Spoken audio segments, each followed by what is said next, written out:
उस सच्चिदानंद घनब्रह्म के पास जाने का, पूर्ण मोक्ष प्राप्त करने का, उसको पाने का 3 मंत्र की साधना है। ओम तत्सर पुरुष का, तत् ये सांकेत है, ये अक्षर पुरुष का मंत्र है, और सत भी सांकेतिक है, ये परम अक्षर ब्रह्म का, परम अक्षर पुरुष का मंत्र है। इन तीनों की मजदूरी करने से, साधना करने से, कमाई करने से, भक्ति की शक्ति से हम सतलोक जाएंगे। गीता जी अध्याय नंबर 8 के श्लोक नंबर 5 और 7 में गीता ज्ञानदाता कहता है, अर्जुन यदि मेरी शरण में रहना है तो युद्ध भी करना पड़ेगा और भजन भी कर, मुझे प्राप्त होगा, नो डाउट।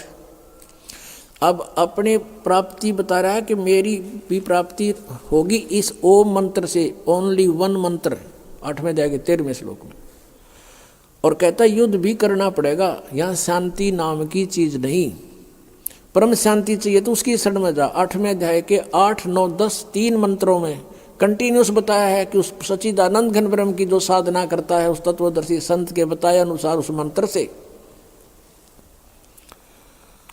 तो भक्ति की शक्ति से, यानी उस मंत्र के जाप की कमाई से उस परमेश्वर के पास चला जाएगा। अपने आत्मा हमने भक्ति करनी है तो या क्यों ना करें, वो डले क्यों डोवा, जो असंग जन्म हो गया हमने डोत्या ने। तो इसलिए गीता ज्ञानदाता कहता है कि तू सर्वभाव से उस परमेश्वर की शरण में जा।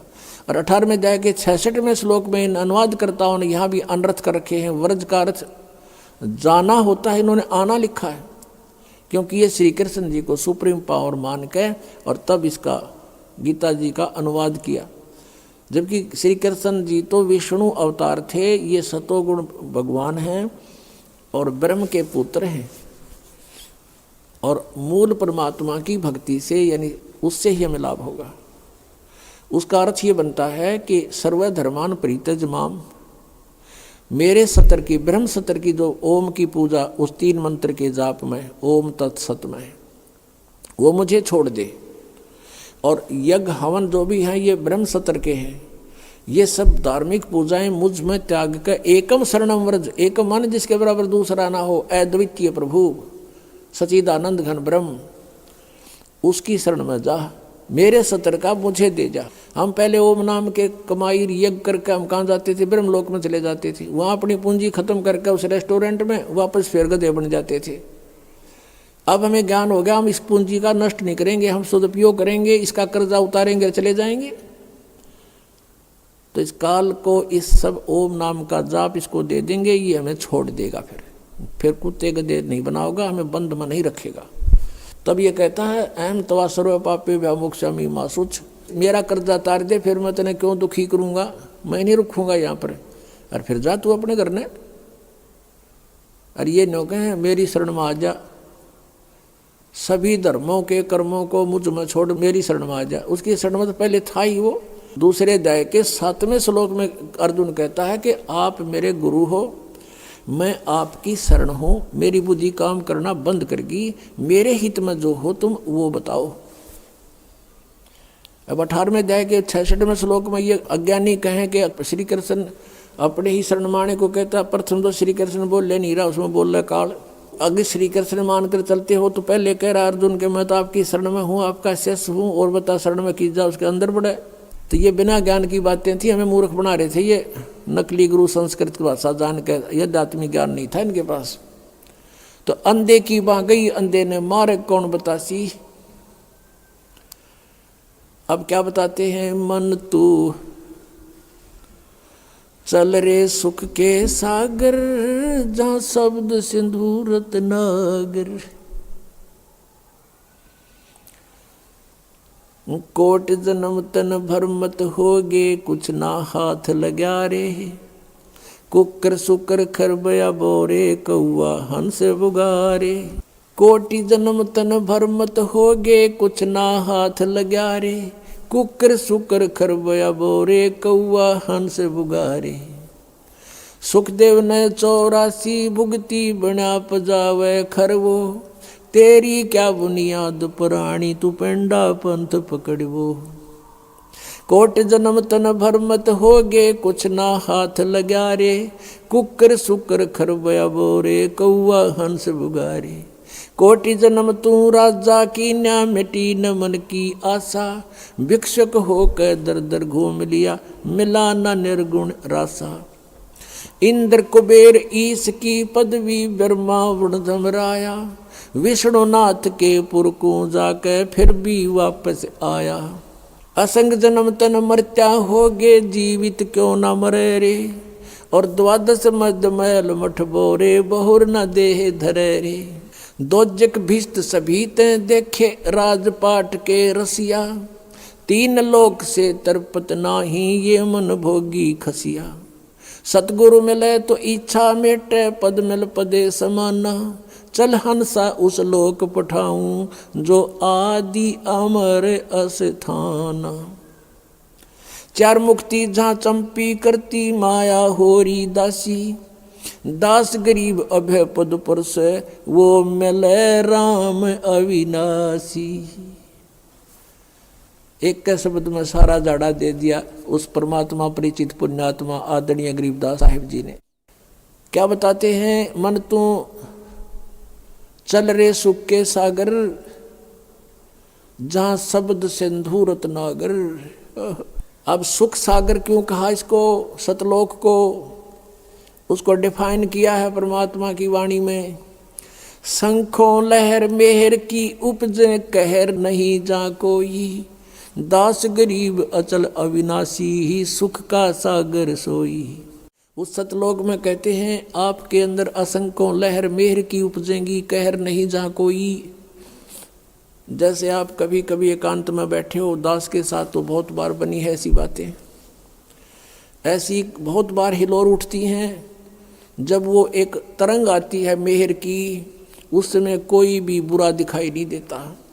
दुश्मन भी जो हमें दुख दे रहा है उसके प्रति भी बिल्कुल दुर्भावना नहीं रहती, कोशिश करने से भी दुर्भावना नहीं आती। उसके अवगुणों को भी गिनते हैं तो भी दुर्भावना उत्पन्न हृदय में नहीं आती, और वो होती है कुछ समय की। फिर उसके जाने के बाद जो का त्यों कहर टूट जाता है। उसने ऐसा क्यों किया, उसने ऐसा कैसे कर दिया, वो घाटा हो गया, वहाँ ऐसे नुकसान हो गया, फलाना ऐसे करना, यानी वो कहर की लहर फिर शुरू होगी। तो परमात्मा कहते हैं वहाँ सतलोक के अंदर ये शंखों लहर मेहर की उपजे, और कहर नहीं जा कोई, कोई कष्ट नहीं, ना बुढ़ापा ना मृत्यु, सदा युवा शरीर रहेगा। और वहाँ जो शरीर बनेगा शुक्रम अकायम ऐसनाविरम, वो इस नाड़ियों के जोड़ से नहीं बनेगा वहाँ शरीर हमारा, श्वास से नहीं चलेगा, वो एक तत्व से बनता है। जैसे यहाँ 5 तत्वों से शरीर बना है, इसमें कहीं 5 तत्व दिखाई देते हैं आपको, और कितना सुंदर बना रखा, और बिल्कुल 5 तत्वों का मेल है। इसका योग कैसे बनाया, जैसे अन्न हो गया, अन्न खाया, अन्न से फिर शक्ति बनी, शक्ति से फिर शरीर बना, उसका ऐसा प्रारूप बदल कर ऐसा बना दिया। ऐसे वहाँ एक तत्व से, नूर तत्व से हम सभी का शरीर बनेगा, और वो शरीर ऐसा होगा जैसे 16 सूर्य जितना तेज होगा आपके शरीर का, प्रत्येक आत्मा का। लेकिन परमात्मा का भी शरीर है, अपने ही जैसा है, उसका बहुत तेजोमय शरीर है सतलोक के अंदर। उनके एक रोमकूप में करोड़ सूर्य करोड़ चंद्रमा दोनों की मिली जुली रोशनी भी फीकी है भगवान के एक रोमकूप के नूर के सामने। और हम सब आत्माओं का 16 सूर्य जितना सुंदर, यानी इतना तेजों में और बहुत ही खूबसूरत शरीर होगा। अब क्या बताते हैं, कोटि जन्म तन भरमत हो गए कुछ ना हाथ लगा रे। पुण्यात्माओं, अभी तो आपको ज्ञान अभी इतना गहनता से ग्रहण नहीं किया, आपने अंदर समाया नहीं आपके अंदर। जब ये सच्चाई हृदय मान लेगा ना, आपका आत्मा मान लेगी 100 की 100 सच्ची है जो परमात्मा ने बताई। और अब इसको सत्य को सत्य मानने में देर नहीं लगेगी। अपने थोड़े से फार्मूले याद रखो।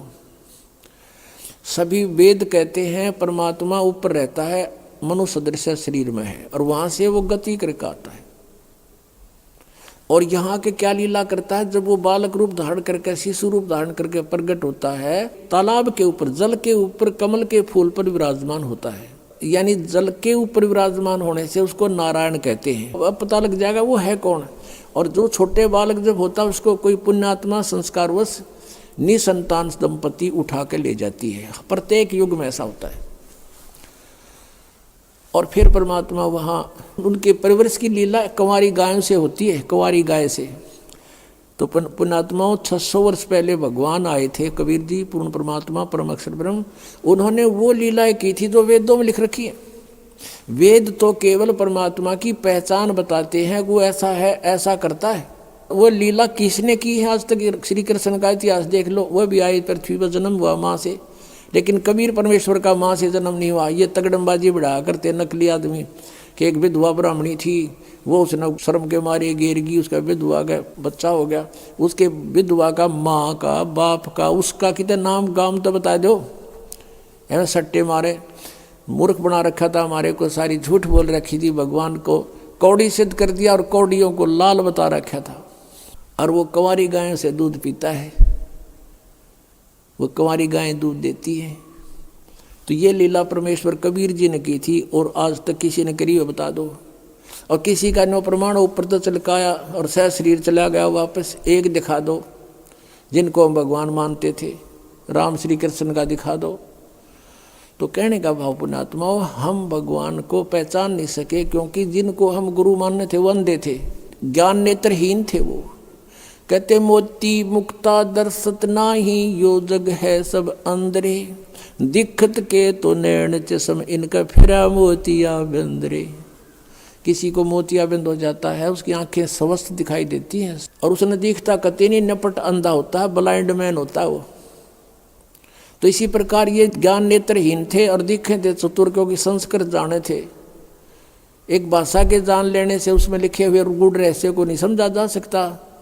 अब हम हिंदी जानते हैं, मान ले किसी फॉरेनर ने आके हिंदी सीख ली और इसको तुलसीदास करित रामायण को ले गया वहाँ पर अपने देश में, और उसने अक्षर पैर का पता नहीं, राम कौन था, रावण कौन था, सीता कौन थी, कुंभकर्ण कौन था और भाई विभीषण कौन था, तो उन्हें पता नहीं कि अटके बट मारेगा। एक हिंदी के जान लेने से उस कथा को वो कैसे सुलझा सकता है जो चौपाइयों में लिखी है। ऐसे ही वेद और ग्रंथ और पुराण और गीता जी ये परमात्मा की महिमा से परिपूर्ण है। संस्कृत के जान लेने से कोई नहीं समझ सकता जब तक ये मौखिक कथा रामायण वाली की तरह सृष्टि रचना का जिसको ज्ञान नहीं होगा। और वो सृष्टि रचना खुद रचने वाला ही बता सकता है। ठीक ठीक, अभी तक तगड़मबाजी बढ़ा रहे थे, अब प्रसंग जो आ रहा है वहीं पर आते हैं। क्या बताते हैं कि कोट जन्म तन भरमत हो गए, कुछ ना हाथ लगा रे, और कुकर सुकर खरबा बोरे, कौआ हंस बुगारे। अब परमात्मा को पहचानना एक इतना आसान हो गया। एक तो ये पहचानना है कि सारे वेद बतावें, चारों वेदों को तो हम कति फाइनल मान रहे हैं। अब भी कोई उसको न्यू का है मैं नहीं मानता वेदों को, वो तो फिर भक्ति योग प्राणी है नहीं, या किसी ने भ्रमित करा रखा उल्लू ने मूर्ख ने। जो ये कहते हैं हम वेदों को नहीं मानते, पुराणों को नहीं मानते, हम अपने गुरुओं के ज्ञान को श्रेष्ठ मानते हैं, तो सदग्रंथों को न मानना ही उनकी महामूर्खता है। और कबीर जी की वाणी भी सदग्रंथ है, वो सब ग्रंथों का ग्रंथ है, यानी उसमें ऑल इन वन है, नो समझ लो। और दूसरा वेद बताते हैं, फिर वो लीला किसने की, फिर आंखों देखा संत बताते हैं। हम सुल्तानी नानक तारे, दादू को उपदेश दिया, जात जुलाहा भेद न पाया, वो काशी माहे कबीर हुआ। आदरणीय गरीबदास साहिब जी बता रहे हैं, उनको भगवान मिले थे, जिनको वो आकर मिलते हैं अच्छी आत्मा दृढ़ भक्तों को। उनमें से एक आदरणीय नानक साहिब जी हैं, वो कहते हैं फाई सूरत मनुकी वेश, ए ठगवाड़ा ठगी देश, खराब सियाणा भोता भार। ये धानक रूप रहा करतार। परमात्मा सतलोक से आए थे, परमात्मा उसमें समकालीन थे, इनके यहाँ भी थे, उस सतलोक में भी रहते हैं, वो हर जगह जहाँ चाहे प्रकट हो सकते हैं, प्रभु में इतनी शक्ति है।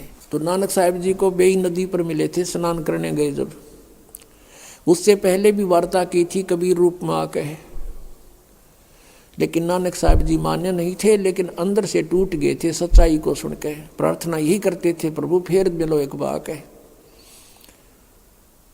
आदरणीय नानक साहिब जी का जन्म पवित्र हिंदू धर्म में हुआ था। ये कालूराम मेहता खत्री अरोड़ा के घर इनका जन्म था, और इनके पिताजी जो पटवारी थे उस समय, और ये अच्छी आत्मा थी। फिर ये इन्होंने एक अपनी बहन के नगर में, जहाँ उनकी बहन ब्याह रखी थी, सुल्तानपुर शहर में अपने बेनोई की सिफारिश से वहाँ के सुल्तानपुर के नवाब के यहाँ नौकरी करते थे मोदी खाने में। तो स्नान करने के लिए बेई नदी पर जाते थे। पहले परमात्मा कबीर जी उनसे मिले, चर्चा की और बताया कि मैं कबीर हूँ और छोटी जाति का धारणक हूँ, काशी में रहता हूँ और मैं ज्ञान की तलाश में घूम रहा हूँ। तो नानक साहिब जी ने बताया कि श्री कृष्ण जी, श्री विष्णु जी सर्वशक्तिमान हैं, ये परम शक्ति हैं। गीता में इसी का वर्णन किया गया है। यानी जैसा भी उन्होंने श्री नानक देव जी ने ब्रजलाल पांडे से गीता पढ़ा करते थे, जैसा भी ऐसे इन गुरुओं ने हमें ज्ञान दे रखा था, उसी आधार से नानक जी ने बहुत अपना सुनाया कि ऐसे है श्री कृष्ण सर्वेश्वर हैं, सर्वशक्तिमान हैं, इन्हीं की भक्ति से मोक्ष होगा। तो परमात्मा ने उनसे 7 श्लोकों के उत्तर पूछे थे नानक साहिब जी से। एक तो ये पूछा था कि यदि श्री कृष्ण जी सर्वशक्तिमान हैं, चौथे अध्याय के 5वें और 9वें श्लोक में, दूसरे अध्याय के 12वें श्लोक में, 10वें अध्याय के दूसरे श्लोक में कहता मेरी तो जन्म मृत्यु होते। 18वें अध्याय के 62वें श्लोक में ये किसको किसकी शरण में जाने को कह रहे हैं, पूछना आपके ब्रजलाल पांडे से। 7वें अध्याय के 18वें श्लोक में अपनी गति को अनुत्तम कह रहे हैं। उत्तम पुरुष है तू, अन्य वो कौन है।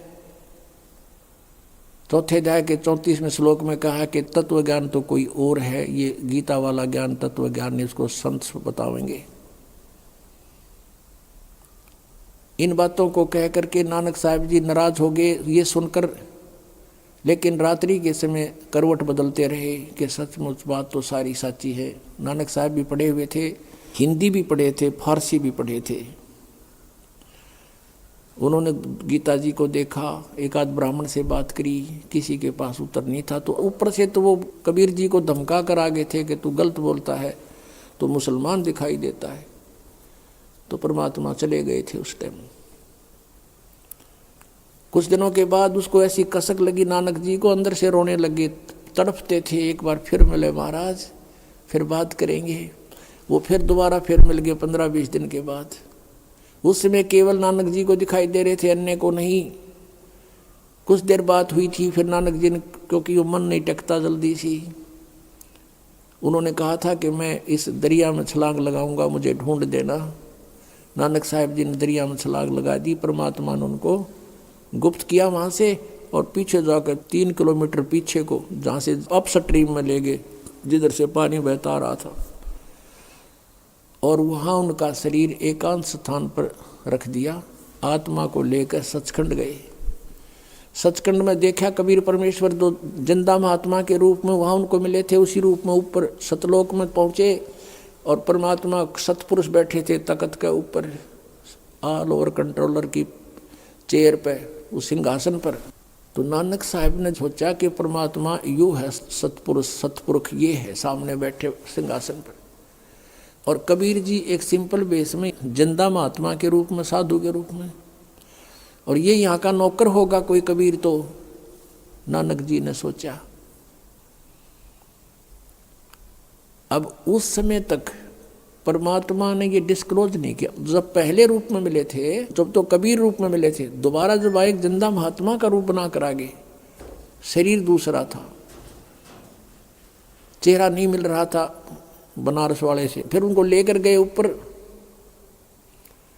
ऊपर जाकर क्या देखा, कबीर जी जो जिंदा महात्मा के रूप में गए थे और दूसरा उन्हीं का रूप बैठा था, तेजों में करोड़ सूर्य मिला दे करोड़ चंद्रमा, ऐसा एक रोमकूप की शोभा। उसके ऊपर चौर करने लगे कबीर साहब। नानक जी ने पक्का हो गया कि सतपुरुष अकाल पुरुष तो यूँ है, ये बैठा तख्त पर जेड़ा, ये नीचे से ये बाबा जी आया महात्मा, ये इनका नौकर है। इतने में क्या हुआ, वो तेजों में शरीर वहाँ से उठा अपने सिंहासन से, और कबीर जी नीचे से जिंदा महात्मा वाले रूप में गए थे, वो विराजमान हो गए। उस समय उस परमात्मा का वो रूप जो बना, जब सिंहासन पर विराजमान हुए, जो अकाल मूर्त तेजों में शरीर वाला था, वो चवर करने लगा। उस कबीर परमेश्वर जिंदा वाले बाबा वाले महात्मा वाले स्वरूप के ऊपर चवर करे नौकर की तरह। उस समय परमात्मा का जो स्वरूप बन गया वो कबीर जी वाला बन गया, जो धारणक रूप में, जो लाहे रूप में बनारस में थे और जो पहले नानक जी को मिले थे। और वो तेजो में शरीर जो था कबीर जी के जिंदा महात्मा वाले शरीर में समा गया, अलग कोई नहीं रहा, ओनली वन गॉड है, एक परमात्मा कबीर जी विद्यमान थे। बनारस वाले धानक ऑल ओवर कंट्रोलर की तख्त पर, सिंहासन पर। अब नानक साहब से कहा कि जा, तीसरा दिन हो गया, इस तरह परमात्मा ने सारे ब्रह्मांड दिखाए, ब्रह्मा विष्णु महेश दिखाए, उनकी रचना बताई, कैसे इनका जन्म हुआ। अब परमेश्वर ने कहा कि अब जाओ प्यारी आत्मा, अब उन भोली आत्माओं को समझाओ जो काल के जाल में फंसी पड़ी हैं। अब वहाँ जाकर के प्रत्येक आत्मा ये चाहती है मैं वापस ना जाऊँ उस गंदे लोक में। नानक जी ने प्रार्थना की, लेकिन परमात्मा ने कहा अब जाओ, आपकी आवश्यकता है वहाँ पर, मेरे गवाह बनोगे, लेकिन ऐसे नहीं मैं रख सकता, आपको ये भक्ति करनी पड़ेगी सतनाम की, और सतनाम बिना मोक्ष नहीं हो सकता। ये 2 अक्षर का नाम है, यानी पूरा ज्ञान उनके अंदर फीड कर दिया। अब उधर से नानक जी को मर्त जान करके डूब गया दरिया में, उसकी खोज शुरू होगी। नवाब ने भी खोज शुरू कर दी, गोताखोर लगा दिए, जाल डाल रहे हैं इधर जिधर डाउन स्ट्रीम में, और नानक जी का शरीर रखा 3-4 किलोमीटर अप स्ट्रीम में, जंगल में। तीसरे दिन वो आत्मा वापस भेज दी भगवान ने उस शरीर में। नानक जी वहाँ से उठकर सुबह सुबह फिर उसी दरिया पर आकर खड़े हो गए जहाँ लोग स्नान करने जाते थे, और वो भी जाया करते थे। कहाँ तो हाहाकार मची हुई थी, और मर गया डूब गया, मर गया डूब गया। उधर क्या देखा, वो तो सामने खड़ा है, सारा शहर उमड़ गया देखने के लिए। तब नवाब की नौकरी त्याग दी और कहा कि अब सच्ची सरकार की नौकरी करेंगे। तो फिर वो इस खोज में परमात्मा ने कहा था कि मैं बनारस में हूँ, काशी में, और वहाँ आ जाना, सतनाम दूंगा, और सतनाम बिना मोक्ष नहीं, और वो काल का लोक। तो सतनाम प्राप्ति के लिए, और नानक जी ने वाहे गुरु कहा था कि वाहे गुरु। जब अकेले रह गए ना तख्त पे कबीर जी सतलोक में, और दूसरा रहा नहीं भगवान, जब ने कहा था वाहे गुरु, सही रास्ता दिखा दिया। और स्वयं भगवान वाहे गुरु, वो नीचे आ गया। नीचे आकर उसके मन में रट लगी कि वो ही गुरु मिला जो सतनाम दे। और ये 7 श्लोक जो परमात्मा ने प्रसन्न किए थे नानक जी ने, ये 7 श्लोक उसने नोट कर लिए। जो भी कोई ब्राह्मण विद्वान मंडलेश्वर उनको मिला, उनसे ये 7 श्लोक करते थे। बताइए 18वें अध्याय के 62वें श्लोक में यो गीता ज्ञानदाता किसकी शरण में जाने को कहता है। फिर वो करते फरड़ अपनी शरण में कहता है, अपने बारे में कहता है, कहते छड़ दे गल। फिर वहाँ से चल पड़ते थे। वो न्यू पहचान करते जा रहे थे कि कौन से हैं वो भगवान। अयु ज्ञान जब स्वर में बोलेगा वो सही गुरु वही पाएंगे असली तय। उनकी खोज करनी थी, कहीं महात्माओं में यही छुपे ना हो। पहली उदासी यानी कति मायूस होकर यात्रा की थी, उसको प्रथम उदासी कहते हैं। तो बनारस में पहुँचे। कबीर जी ने यह भी बता दिया था कि मैंने रामानंद जी को गुरु बना रखा है, वो मेरे गुरु जी हैं, पहली मीटिंग में बताया था। तो रामानंद जी सुप्रसिद्ध थे। रामानंद जी के आश्रम में पहुँचे, वहाँ उनसे प्रश्न किया कि ऐसे ऐसे गीता में लिखा है, क्या आप जानते हो? रामानंद जी महात्मा थे, वो सच्ची बोला करते। कहने लगे भाई आजा, बैठ जा सरदार जी, आजा बच्चा, मैं जानता नहीं था लेकिन अब जान गया हूँ। मैं नहीं जानता था, मैं विद्वान पाक रहा था, लेकिन मुझे कख का पता नहीं था। वैसे तो वो मेरे को उन्होंने वचन दे दिया, वो भगवान है, परमात्मा है, अब मालिक हैं, सतपुरुष हैं, और मेरे को उन्होंने अपनी स्थिति ऊपर दिखा दी सारी। लेकिन उनकी आज्ञा का मैं पालन कर रहा हूँ। वो मेरे शिष्य नहीं है, मेरे गुरु हैं, लेकिन मर्यादावत उन्होंने कहा कि मुझे आप अपना शिष्य ही मानोगे। वो मेरे शिष्य कहो, मेरे गुरु कहो। और भाई उस कबीर जी ने मुझे यो ज्ञान बताया है। तो नानक जी ने कहा कहाँ मिलेंगे वो? कि अभी आएंगे शाम को यहाँ पर। नानक जी ने सोचा इतनी देर कौन डटा भगवान पृथ्वी पे, और हमने उसके लिए खोज के लिए सिर दे रखा। कहने लगे महाराज मुझे एक रास्ता बता दो, कहाँ है वो? कि वो अपनी झोपड़ी में होंगे। एक सेवक भेज दिया कि जाओ झोपड़ी पर छोड़ के आओ। अब जाकर देखा उस परमात्मा को, खड्डी में कपड़े बुने धानक का काम करें थे, उन धानी जानते पता था आवहिक आत्मा प्यारी। जब देखा वहाँ पर सतलोक वाला नज़ारा सारा दिखाई दिया, ओए होए, कहते झांकी वे कबीर की नानक की तीवा, और वह सिखा के गलपड़ी कौन छुटावे था। अब जैसे कबीर जी का वहाँ देखा सतलोक में, ओए होए, फिर वहाँ बैठे दिखे, वाह हे गुरु, और कहते वहाँ एकदम इतनी उमंग में भर का आवाज़ लगाने लगे, फाई सूरत मुल्क की वेश, ए ठगवाड़ा ठगी देश, खरा सियाणा बहुता बार। देखो ये धानक रूप रहा करतार कि ये ठग है, हमें मूर्ख बना रहा है, बका रहा है, जैसे प्यार में क्या करें ठगे, और आँखों में पानी भर रखा। सारे जुलाए इकट्ठे हो गए वहाँ के, कहते हैं ये भगवान है, परमात्मा ये है, पूर्ण ब्रह्म है। अब कहते हैं घर का जोगी जोगड़ा, बाहर का जोगी सदे। वो दुल्हाए वहाँ के उसको एक आम सिंपल मैन मानते थे। वो क्या कहते हैं, ये देखो पंजाबी है, पंजाब तो आके पागल बन गया, इसने भगवान बतावे, नीरू के बेटे ने, किससे का ना तसल्ली हुई। तो परमात्मा ने कहा प्यारी आत्मा, अब इसने राज रख, थोड़े दिन गुप्त रखना, जिक्र ना करे ना तेरा भी दिल तोड़ देंगे ये। अपनी भक्ति करो और प्रचार करो इस ज्ञान का, और ज़्यादा डिक्लेयर ना करना, अभी इसको गुप्त रखना हमने कुछ दिन। तो कहने का भाव ये है कि जिनने महापुरुषों ने भगवान मिला और जिनको हम मानते हैं वो परमात्मा से मिले, और उन्होंने बताया है कि धानक रूप रहा करदार, हक्का कबीर करीम तू बे ए परवरदिगार। गुरु ग्रंथ साहिब के 721 पृष्ठ पे लिखा है कि एक अर्ज गुप्तम पेश तोदर कून करतार, हक्का कबीर करीम तू बे ए परवरदिगार। हक्का कबीर माने सत कबीर। और ये 24 पृष्ठ पे लिखा है, भाई सूरत मुल्क की वेश, ए ठगवाड़ा ठगी देश, और खरा सियाणा बहुता भारी, धानक रूप रहा करता। अपने आत्माओं, हमने भगवान को पहचानने में घनी देर ना लग गई वे। हम अज्ञान में कितने आंट रखे इन्होंने, लेकिन परमात्मा का ये तत्व ज्ञान ऐसा है। और ज्ञान सब ज्ञानड़ी, कबीर ज्ञान सो ज्ञाने, जैसे गोला तोब का अब करता चले मैदान। तारा मंडल बैठे करिए चांद बड़ाई खावे, उदय भया जब सूरज का स्यों तारों छुप जावे। ये नकली संत और ये छोटे मोटे ज्ञानड़ी कहते हैं जैसे चंद्रमा रात्रि के समय तारों में बहुत अच्छा तेजों में और प्रसिद्ध यानी बड़ा चमकता है, मुखिया पाक रहा होता है, सूर्य उदय होने के बाद कहते चांद भी ना दिखता, सितारे भी विद्यमान होते हैं, उनका कोई अस्तित्व नहीं रहता। ऐसे ही कबीर परमेश्वर की महिमा से हम परिचित हो जाएंगे, फिर अन्य भगवान इन चांद और सितारों की तरह ऐसे निष्क्रिय हो जाएंगे, इनका अस्तित्व नहीं दिखाई देगा हमारे को। तो क्या बताते हैं, अंधे की बाँ गई अंधे ने मार्ग कौन बतासी। और आदरणीय गरीबदास साहिब जी कहते हैं, मोती मुक्ता दर्शत नाई ये जगह सब अंधरे। मोती मुक्ता, मुक्ता माने मुक्त होने के ये मोती, हीरे लाल, असली भक्ति रूपी मोतियों का इनको ज्ञान नहीं, लाल का ज्ञान नहीं, सार नाम सतनाम का।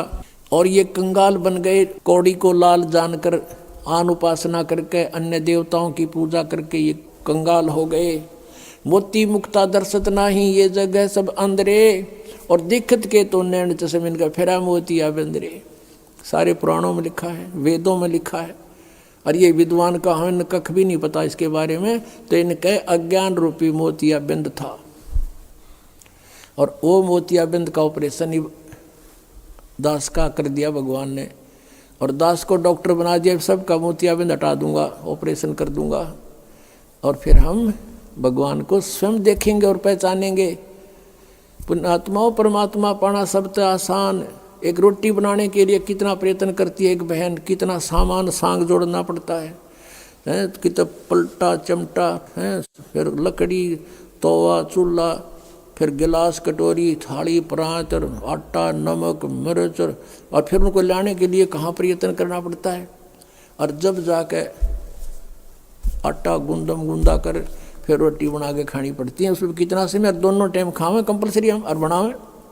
और परमात्मा का पाना सबसे आसान। कहते जीव बिना लाणी सा मंत्र दे रखा भगवान ने, और कितना कीमती है। सतनाम पालड़े रंग होरी हो, 14 लोक चढ़ावे राम रंग होरी हो, 3 लोक पासेंग धरे रंग होरी हो, तो ना तुले तुलाया राम रंग होरी हो। अब इतना धनी बनाने का, सतलोक जाने के लिए हमने घनी भक्ति चाहिएगी, और मौखिक जाप और अन्य जापों से लाभ नहीं होगा। ये जो मंत्र है सतनाम का 2 अक्षर का, इसके जाप करने से हम भक्ति धन से गर्क हो जाएंगे, हम फुल्ली चार्ज हो जाएंगे। जब हम यहाँ से चलेंगे, इतने हम वहाँ से चार्ज होकर आए थे उतना ही चार्ज होकर वापस जाएंगे वहाँ पर। इस मंत्र से होंगे, इतने धनी होंगे। और जो ये प्रथम मंत्र है 3 मंत्र में, और ये यज्ञ हवन हम करते हैं, इनमें हम जब तक यहाँ रहेंगे यहाँ सुख मिलेगा हमारे को। और काल का जितना भी ऋण है वो इसको दे देंगे, तू पकड़े अपना, हमने जाने दे, हम नहीं लेंगे तेरा प्रतिफल।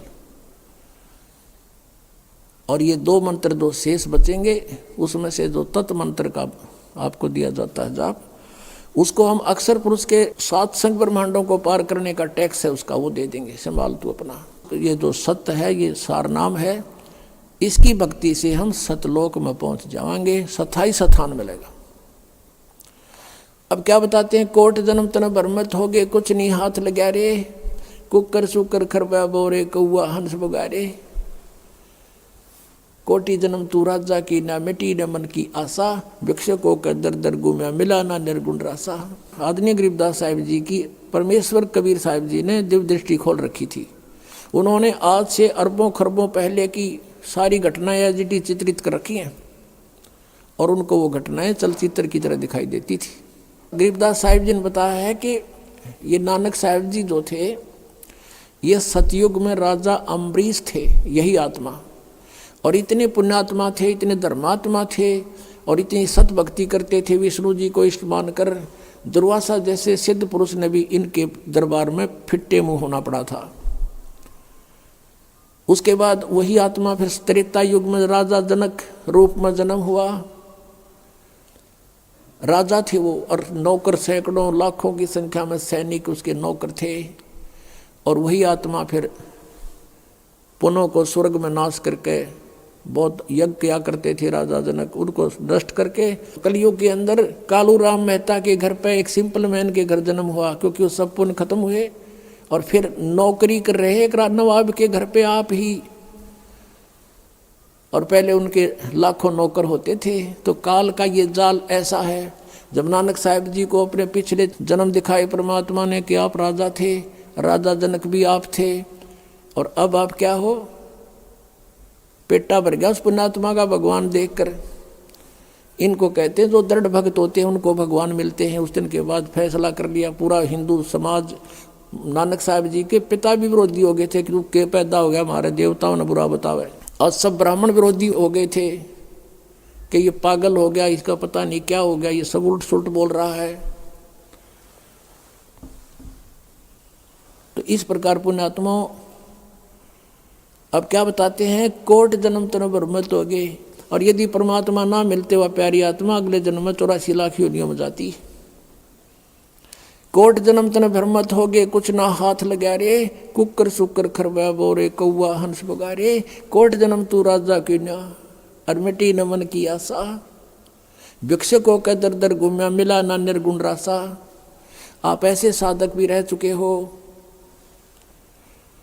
घर त्याग गए, नगर से एक सूखी रोटियां मांग लेगे, 2 रोटी खाई 4 खाई, बाकी कपड़े में बांध कर वृक्ष के बांध दी, सूख गई। एक दिन भूखा रहे, अगले दिन उन्हीं को भिगो कर खा लिया, यानी 3 दिन का काम चला लिया, 1 दिन की भिक्षा तय।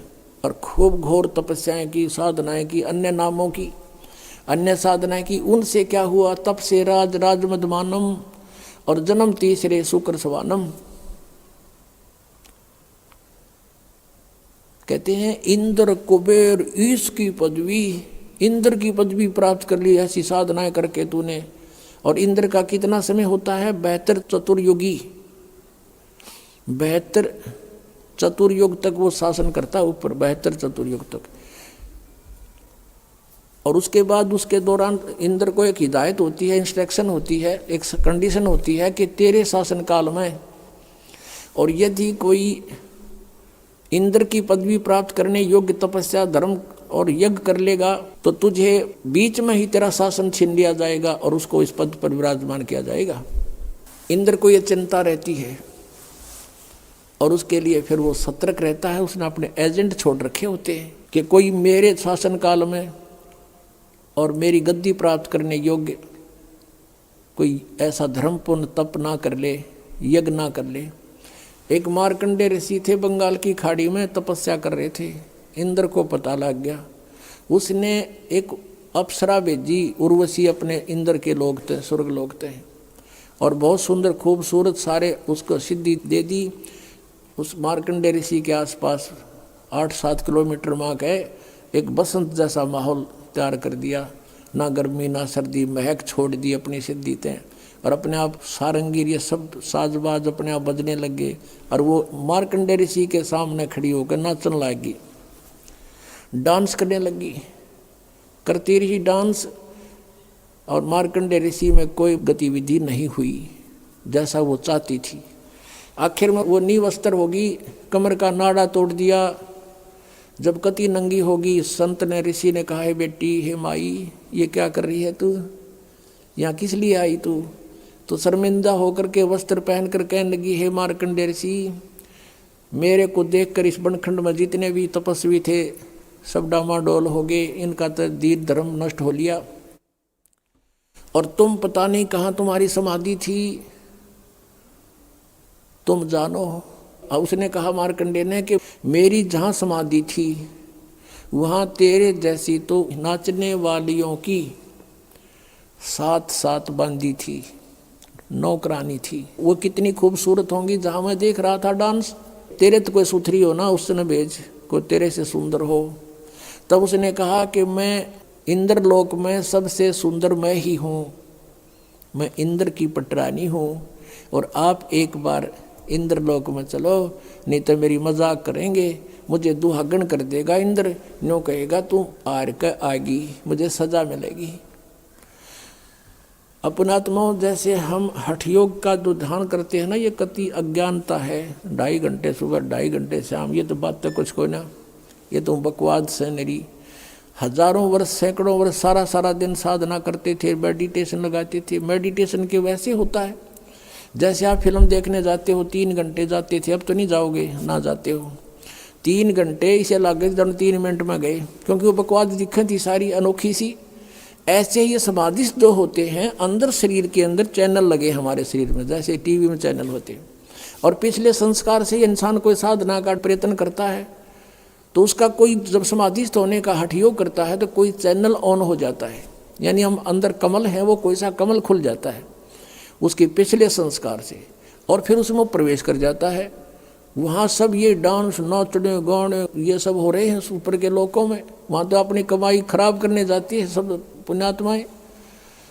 तो ये मन आप कहीं बैठ कर देखना, 10 मिनट भी भक्ति ना करने दे। जब बस सोचा चल वहाँ चलते हैं, नो करते हैं, कहीं बस की इंतज़ार करती है ना, और बस स्टैंड पर बैठ जा, 10 बैठा होगा, देखिए किसी आली, और फिर बैठ जा, फिर थोड़ी देर में उठ कर देखेगा कोई दिखेगी तय। और ये बैठे रहते हजारों वर्ष, ये न्यों बैठा करते कि यहाँ से इस मन को ऊपर और अच्छी बकवास दिखाई दे थी।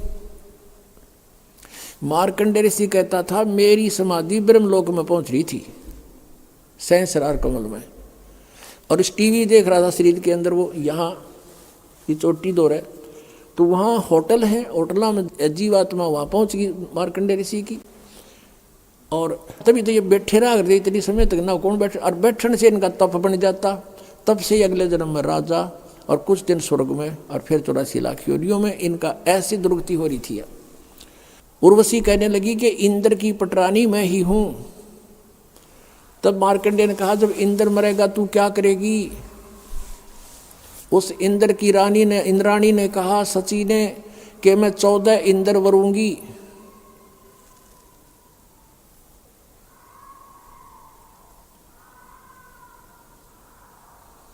ये भूत मारा किलकी में,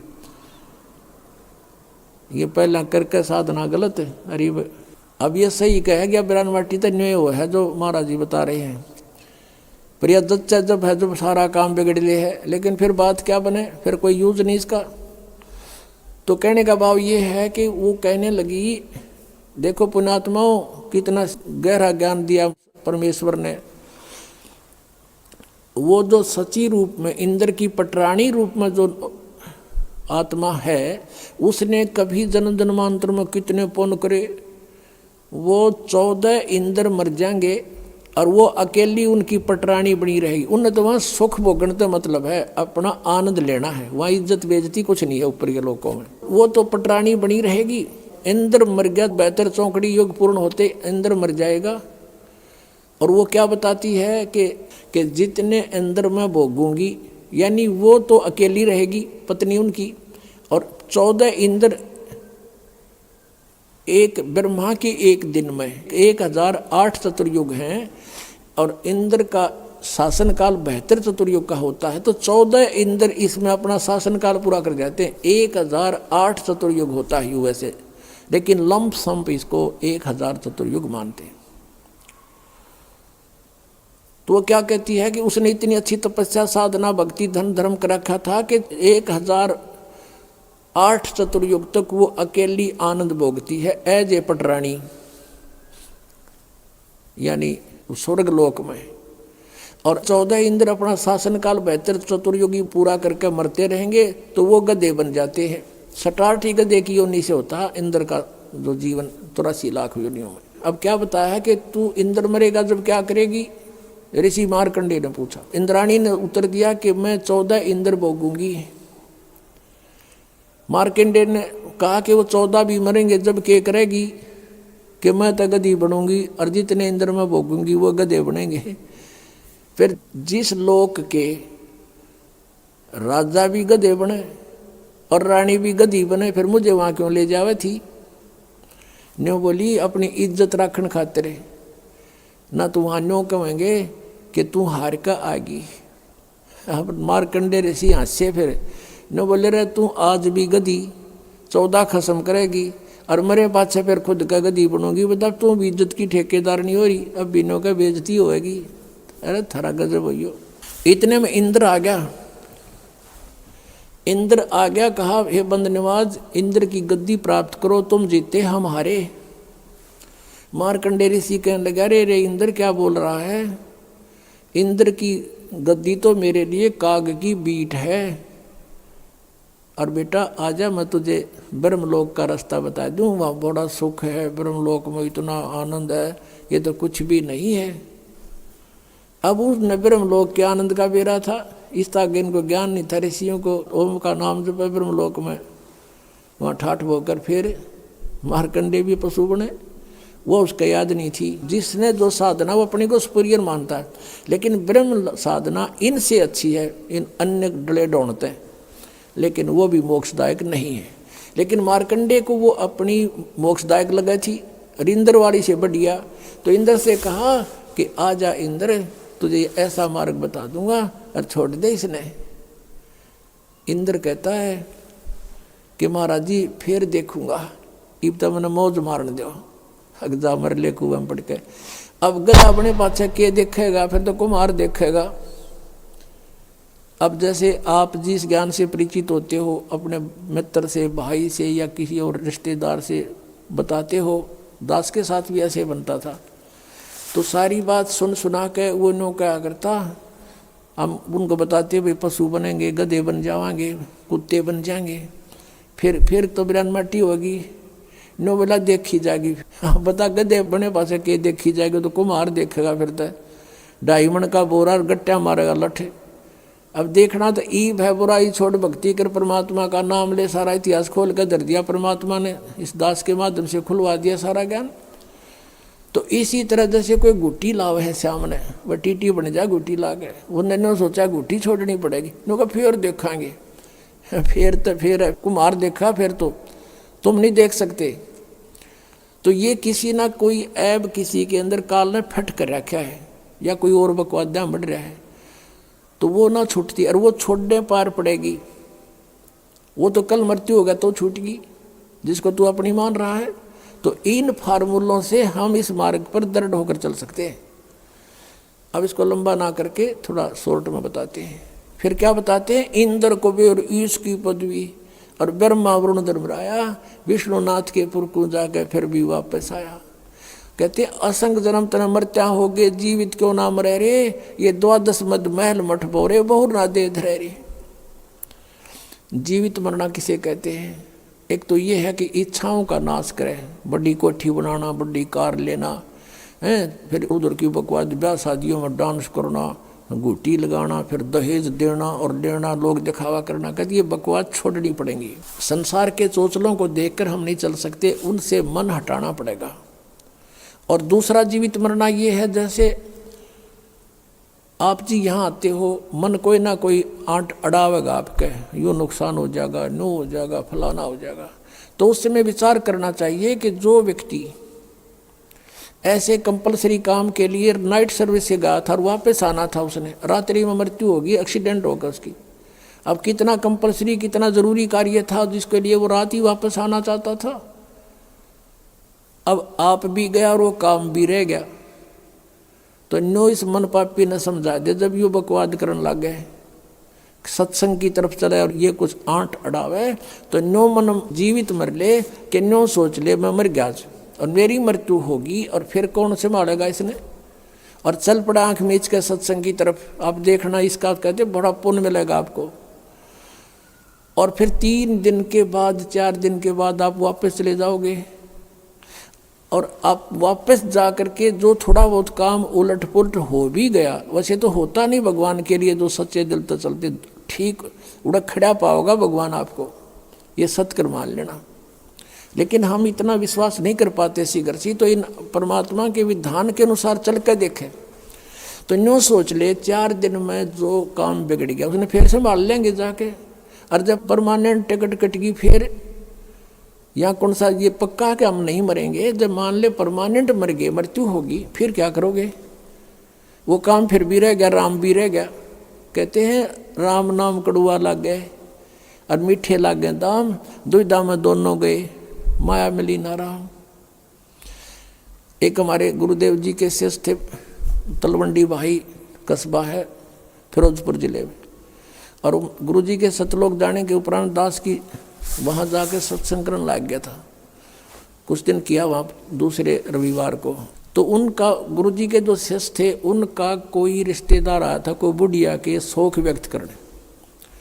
शुक्र को आया था, शनिवार को उसने जाना चाहा। उन्होंने कहा कि हमारे यहाँ सत्संग सुनना, सत्संग होगा कल रविवार को 9 से 11 सत्संग है, सत्संग सुनना। बोला मैंने बहुत सुन रखे सत्संग। उन्होंने कहा कि आपने ऐसा सत्संग नहीं सुना होगा, आप अवश्य सुनना। बोला नहीं, मुझे बहुत ज़रूरी कार्य है, वहाँ एक कॉन्ट्रैक्ट होना है, मेरा एग्रीमेंट होना है और उसमें मुझे 5 लाख का बेनिफिट होगा। तुम क्या जानो मेरे व्यवसाय के बारे में। और सन 1997 की बात है ये। 1997 में 5 लाख, आज के 50 लाख है न, समझ लो। वो नहीं माना, वो चला गया। शनिवार को शाम न चला वहाँ से चंडीगढ़ के लिए। अम्बाला के पास आकर के एक बजरी का भरा हुआ ट्रक खड़ा था, उसके दोनों पिछले 4 पहिए निकाल रखे, पिछले और जैक लगा रखा था डिफेक्ट हो जाने से। उसने तो वो एग्रीमेंट दिखाई दे था, पूरा परिवार कार में 4 सदस्य थे, 2 बच्चे और 2 वो खुद। मारुति कार थी, फुल स्पीड पर चल रहा, वो ट्रक के नीचे जा घुसी, वो जय कटा, सारा ट्रक ऊपर पड़ गया, बजरी का भरा हुआ, कचूमर निकल गया, 4 मर गए। अब चाट लिया उन 5 लाख रुपया ने। परमात्मा कहते हैं राम नाम कड़ुआ लागे, मीठे लागे दाम, और दुविधा में दोनों गए, माया मिली ना राम।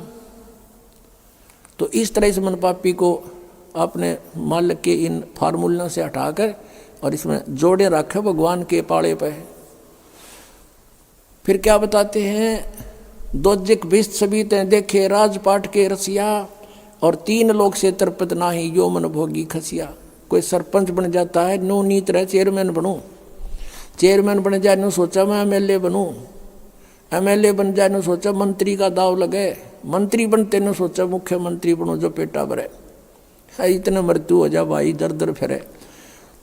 अब जैसे अरुणाचल का एक मुख्यमंत्री, आंध्र प्रदेश का मुख्यमंत्री और पोलैंड देश का पूरा कैबिनेट, पूरा मंत्रिमंडल इंक्लूडिंग प्राइम मिनिस्टर एक जहाज में क्रैश होकर मर गए। ये हेलीकॉप्टर में जा रहे थे जल्दी के मारे, ये दोनों मुख्यमंत्री जी ये यहाँ मर गए। अब इनको कितना कंपलसरी, कितना जरूरी काम होगा, जो हेलीकॉप्टरों से यात्रा कर रहे थे, जाता हूँ मीटिंग करूँगा, फलाना करूँगा, फलानी फाइल साइन करूँगा। अब परमात्मा बताते हैं कि इन बातों ने याद करो तुम कि दोजिक बिस सभी ते देखे राजपाट के रसिया, और 3 लोक से तरपत नाई यो मन भोगी खसिया। इसने 3 लोक भी दे देना तो भी संतुष्टि नहीं इसकी, न सोचो और कितने पावा जब बात बढ़े। कहते सतगुरु मिले तो इच्छा मिटे, पद मिल पदे समाना, और चल हंसा उस लोक पठाऊं जो आदि अमर अस्थाना।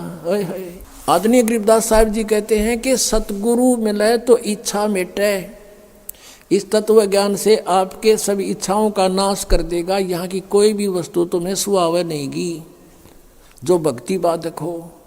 सतगुरु मिले तो इच्छा मिटे, पद मिल पदे समाना।